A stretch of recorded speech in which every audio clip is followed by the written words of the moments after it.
Social మీడియాలో PM Modi Yojana 2025 పేరుతో central government 5 star ఏసీలను ఉచితంగా ఇస్తుందని న్యూస్ వైరల్ అవడంతో చాలా మంది వాట్సాప్ వంటి సోషల్ మీడియా ప్లాట్ఫామ్లో షేర్ చేయడం, అలాగే ఇన్ఫ్లుయెన్సర్స్ మమ్మల్ని ఫాలో చేయండి, అప్లై లింక్ షేర్ చేస్తామని వీడియోస్ చేసి వైరల్ చేస్తున్నారు. ఫ్యాక్ట్ చెక్, ఇది పూర్తిగా అవాస్తవం అని పిఐబి ఖండించింది. అలాంటి పథకాలు ఏమీ ప్రకటించలేదు అని, ఇలాంటి తప్పుదోవ పట్టించే సమాచారం పట్ల ప్రజలు అప్రమత్తంగా ఉండాలని సూచించింది.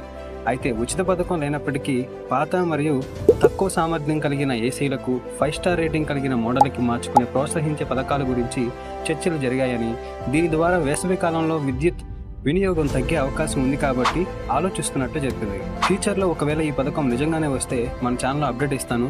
సబ్స్క్రైబ్ చేసుకుని రెడీగా ఉండండి.